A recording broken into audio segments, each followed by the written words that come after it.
మన ప్రభు అయిన యేసు క్రీస్తు ఒక అతి శ్రేష్టమైన నామంలో మీ అందరికి సమాధానం కలుగును గాక. ప్రార్థించిన దేవుని బిడ్డకు ఆ కుమారునికి దేవుడు దీవించి ఆశీర్వదించును గాక. ఆమేన్. దేవుని సన్నిధిలో వాక్యమును ధ్యానం చేద్దాం పిల్లరా. ఎన్నో మేలులు మన పట్ల జరిగించే దేవుడు. దేవునికి స్తోత్రం.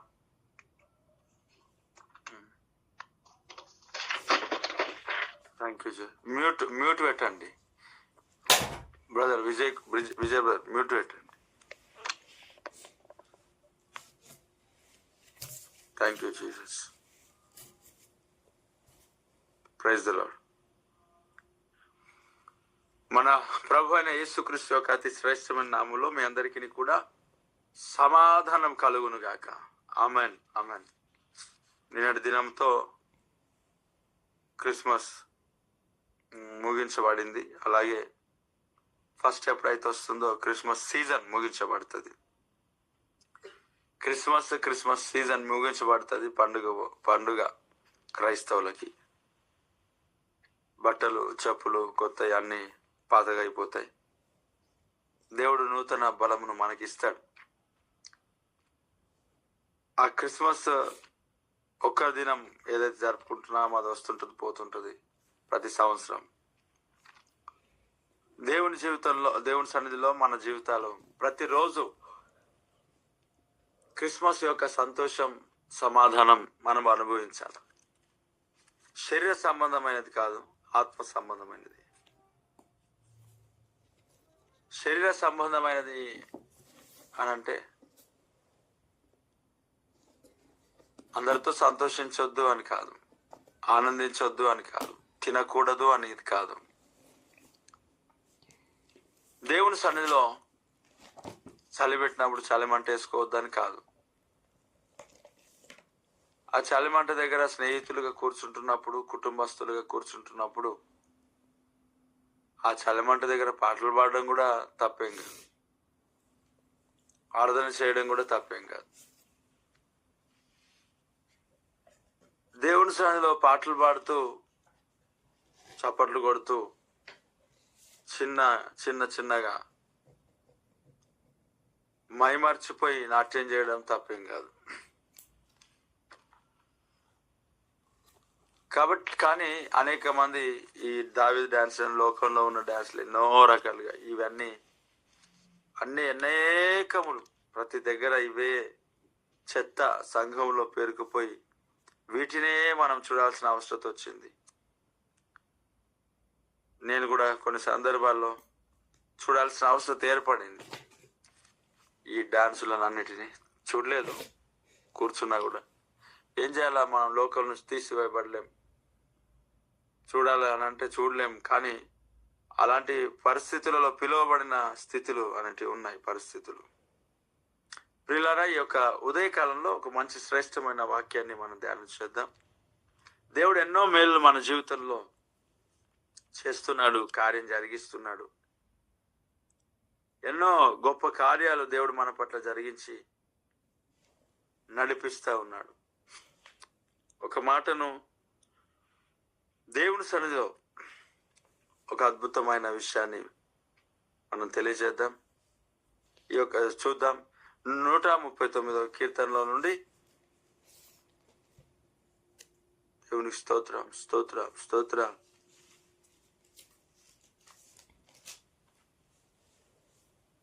139వ కీర్తన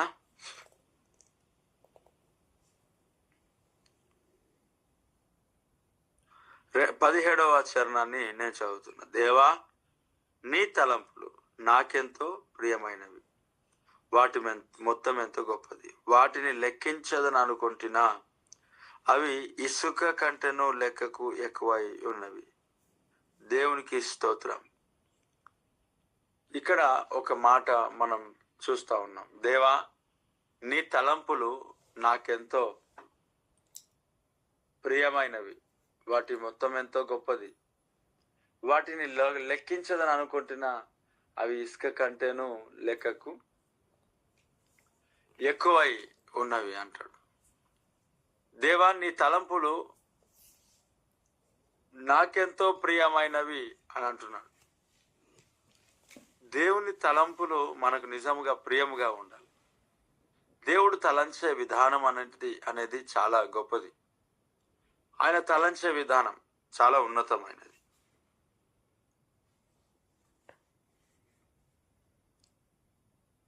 మనము గమనిస్తే తల్లిదండ్రుల విషయానికి మనం వస్తే, తల్లిదండ్రులు అనేవారు మన ఎడల కలిగిన ప్రణాళికలు, తలంపులు చాలా ఉన్నతంగా ఉంటాయి.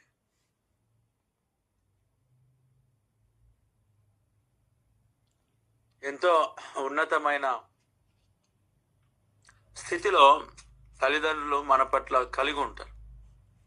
చాలా సందర్భాల్లో మనకు అర్థం కాలేని స్థితిలో మనం ఉంటాం. అయితే పరలోకపు తండ్రి కూడా మన పట్ల ఎన్నో మంచి ఉద్దేశాలు, మంచి తలంపులు కలిగి ఉన్నాడు. అందుకే భక్తుడు అంటున్నాడు, దేవా నీ తలంపులు నాకెంతో ప్రియమైనవి.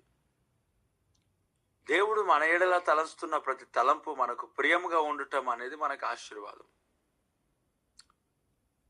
దేవుని తలంపులు మనకు ప్రియముగా ఉన్నాయనంటే అది ఆత్మీయ జీవితంలో పరిపక్వత కలిగిన వారు మాత్రమే చెప్పగలరు. ఎందుకు ఇలా మాట చెప్తున్నాను అనంటే, తల్లిదండ్రులు ఒక తలంపులు మన పట్ల ప్రణాళికలు మన జీవితంలో గొప్పవిగా ఉన్నాయని, మనకు యవ్వన కాలంలో అలాగే ఏమి కోల్పోయిన స్థితిలో ఉన్నప్పుడు వారి ఒక తలంపుల విషయం కానీ, లేక వారు మనకు చూపించే ప్రేమ అనేది కానీ కొన్ని సందర్భాలు ఎప్పుడు అర్థం అవుతుంది అని అంటే, మనం కూడా ఆ పొజిషన్లోనికి వచ్చినప్పుడే కదా. అయితే ఇక్కడ తలంపులు నా ఎడల మీరు చూపిస్తున్న దేవాన్ని తలంపులు నా ఎడల చాలా గొప్పవి అని అన్నాడు కదా. ఆ గొప్ప తలంపులు అనేవి యాక్సెప్ట్ చేసేటప్పుడు ప్రారంభంలో ఎలా ఉంటాయనంటే, మనం ఏదైతే ఆలోచన చేస్తున్నామో, మనం ఏదైతే తలంచుతున్నామో వాటన్నిటికీ వ్యతిరేకంగా ఉంటాయి. ఉన్న స్థితిలో కంటే, ఉన్న పరిస్థితిలో కంటే వ్యతిరేకంగా. ఎందుకంటే దేవుని తలంపులు అనేటివి మన ఎడల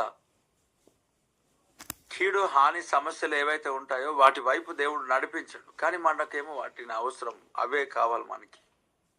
అప్పుడు ఏమవుతుంది? ఖచ్చితంగా దేవుని యొక్క ఆలోచన విధానంకు మనం వ్యతిరేకంగా నిలబడతాం. కానీ భక్తుడు అన్నాడు, దేవాన్ని తలంపులు నాకు ఎంతో ప్రియమైనవి. అంటే కఠినమైన నడిపింపునకు తనను తాను అప్పగించుకున్నాడు.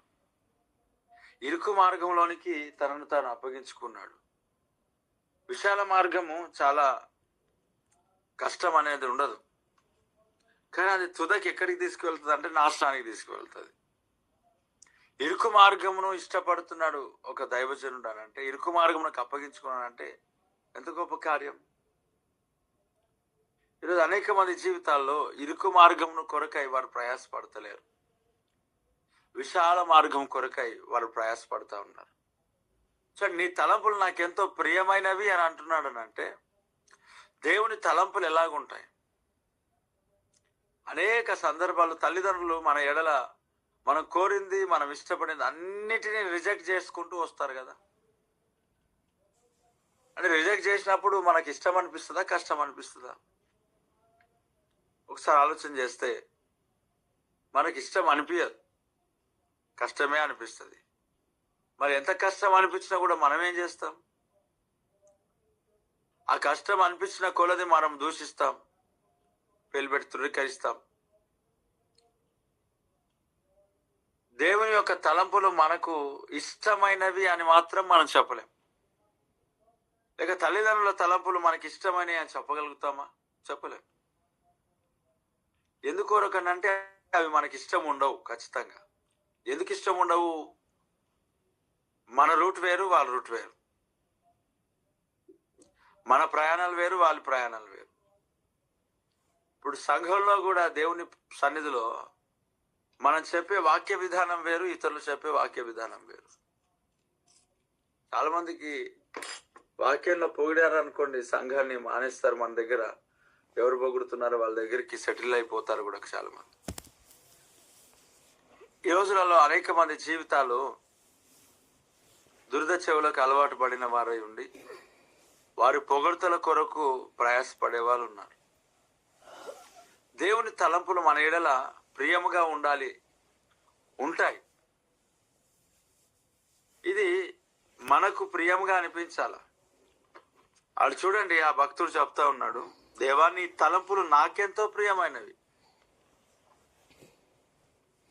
దేవునికి స్తోత్రం. ఒక ఎగ్జాంపుల్, నీకు ఇష్టమైనది వస్తువు అడిగావు, దేవుని తలంపులలో అది దేవునికి నచ్చలే, ఇష్టం లేదు. ఆయన తలంపు నీకు ప్రియంగా ఎంచుతావా? డెఫినెట్లీ మనము ప్రియంగా ఎంచాం. కానీ అక్కడున్న భక్తుడు ఏం చేస్తున్నాడు అని అంటే ప్రియంగా ఎంచుతున్నాడు. ఇది మనకు ప్రియముగా, ప్రభువా నీ తలంపులు నాకెంతో ప్రియమైనవి. ఎంత గొప్ప మాట అది. దావీదు గారు చెప్తా ఉన్నాడు, అంటే ఇది నాకు ఇష్టం లేదు అని అంటే ఆయన అంటాడు, ప్రభువా నీ యొక్క తలంపులు నాకెంతో ప్రియమైనవి.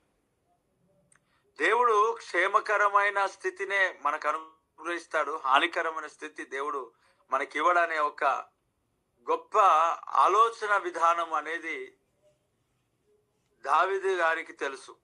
అందును బట్టి ఆయన అంటాడు, దేవాని తలంపులు నాకెంతో ప్రియమైనవి. చూడండి ప్రియులారా, ఎంత గొప్ప విషయం మాట. ఆ మాట చాలా నార్మల్ ఏం కాదు. దేవుని సన్నిధిలో ఆయన తలంపులు, దేవాని తలంపులు నాకు ఎంతో ప్రియమైనవి అంటే దేనికైనా సిద్ధపడున్నాడు, దేవునికైనా రెడీ. ఇంకా ఇది వద్దంటే నీ ఆలోచన నాకు ప్రియమైనది, ఇది వద్దంటే నీ ఆలోచన నాకు ప్రియమైనవి. ప్రియ దేవుని బిడ్డలారా, ఈరోజు నా జీవితంలో దేవుడు మనల్ని నడిపించే విధానమే మనకు ప్రియముగా ఎంచుకోవాలా. నేనైనా నువ్వైనా ప్రతి ఒక్కరూ దేవుని సన్నిధిలో ఆయన నడిపించే మార్గం ఏదైతే ఉందో మనకు ప్రియముగా ఎంచబడాలి, ఇష్టముగా ఎంచబడాలి. ఇష్టముతో మనం పని చేయాలి. దేవుడు ఈ మాటలను మన జీవితంలో ఫలింపచేయునుగాక. ఆమెన్. ప్రార్థన చేసుకుందాం ప్రతి ఒక్కరు. దేవా, కృపగల తండ్రి, నీకు స్తోత్రం. గొప్ప అవకాశాన్ని మాకు ఇచ్చారు, నీకు స్తోత్రాలు తండ్రి. శ్రేష్టమైన వర్తమానాన్ని మాకు ఇచ్చారు, నీకు వందనాలు ప్రభా. ఎన్నో మేలులు మా పట్ల జరిగించినందుకై స్తుతులు, వందనాలు, ఘనత, ప్రభావం చెల్లిస్తున్నా. దీవెనకరంగా మార్చు, ఆశ్చర్యకరంగా మార్చు నాయన. దేవా, గూగుల్ మీట్ లో ఉంటున్న ప్రతి ఒక్కరి ప్రయాణంలో తోడుగా ఉండు. యాక్సిడెంట్స్, అపాయాలు, ఇరుకులు, ప్రమాదాలు అన్ని కొట్టివేయి దేవా. ఇక్కడ ఉంటున్న వారు అందరినీ దర్శించు. యాక్సిడెంట్లు, అపాయాలు, ప్రమాదాలను కొట్టివేయి. క్షేమం దయచేయి ప్రభా. ఆర్థికంగా సహాయం దయచేయి. అప్పుల నుండి విడిపించు. ప్రతి సమస్యల నుండి తప్పించు. ప్రతి ఇబ్బందికరమైన స్థితిగతులను తప్పించు దేవా. పరిచర్యను దీవించు, సంఘాన్ని దీవించు, సంఘ సరిహద్దులను విశాలపరచు ఆయన. అయ్యా, అన్ని విషయాల్లో దేవా తోడుగా ఉన్న ఆయన నడిపించు ప్రభా. అభిషేకించు ప్రభా. గొప్ప కార్యాలు చేయండి ప్రభా. నీకు స్తోత్రం అయ్యా. ఎంతమంది జీవితాల్లో ప్రభా అనారోగ్యంతో ఈ రోజు బాధపడుతున్నారు, అందరికి ఆరోగ్యం దయచేయి, బలమును దయచేయి, సొంత వైకిల్స్ దయచేయి ప్రభా. కుడి ఎడమ వైపులకు వారిని వ్యాపింపు చేయి ప్రభా. దేవా, నీ కృప చేత నింపు, నీ బలము చేత నింపు, నీ శక్తి చేత నింపు నాయన. అభిషేక కార్యాలు జరిగించు దేవా. నీకే స్తోత్రం నాయన. నీ కృప, నీ కనికరమును, నీ సన్నిధి, నీ ఆరోగ్యం మాకు దయచేయి దేవా. నీకు స్తోత్రం, స్తోత్రం, స్తోత్రం, స్తోత్రం, స్తోత్రం, స్తోత్రం. మా కుటుంబాల చుట్టూ కంచవే, మా పరిచర్యల చుట్టూ కంచవే అయ్యా. ఈరోజు ప్రతి విధమైన సౌండ్ డిస్టర్బెన్స్ అంతా తొలగించు. చుట్టుపక్కల వారి హృదయాలను మార్చు, తలంపులను మార్చు తండ్రి. ఆరాధనకి ఏ స్థలం నుంచి వస్తున్నారో వారి ప్రయాణంలో తోడుగా ఉండు. నీ గొప్ప కార్యాలు చేయి తండ్రి. ముందు నా దినములు అన్ని మీ చేతికి అప్పగిస్తున్నా. చిన్న బిడ్డలకు నీ కంచె కాపుదలవి తండ్రి. కుటుంబానికి, సంఘానికి, పరిచర్యకు అంతటికి క్షేమం దయచేయి. గూగుల్ మీట్ లో జాయిన్ అయిన ప్రతి ఒక్కరికి క్షేమం దయచేయి దేవా. అన్ని విషయాల్లో మీరే చాలా దేవుడుగా ఉండు. కృప చూపించు, స్వస్థపరచు, విడుదల దయచేయి. మార్గాలలో దేవుడు తోడుగా, దేవా నువ్వు తోడుగా ఉండు. నీ కృప చేత నింపండి ప్రభు. అనారోగ్య పరిస్థితులు తొలగించు. ఆశీర్వాదం, దీవెనను మాకు దయచేయి ఈ యొక్క పండుగ యొక్క సంతోషం ప్రతిదినం మేము అనుభవించే కృప మాకు దయచేయమని ముందున్న సమయాన్ని మీ చేతికి అప్పగిస్తూ స్తుతిస్తూ ప్రార్థిస్తున్నాను ప్రియ పరలోకపు తండ్రి. ఆమెన్. చేయబడిన ప్రతి ప్రార్థన అంశాలను స్తోత్ర ప్రార్థన అంతటిని బట్టి దేవుడికి స్తోత్రం చెప్దాం. స్తోత్రం స్తోత్రం జవాబిచ్చే దేవుడికి స్తోత్రం చెప్దాం. స్తోత్రం స్తోత్రం స్తోత్రం స్తోత్రం స్తోత్రం స్తోత్రం స్తోత్రం స్తోత్రం.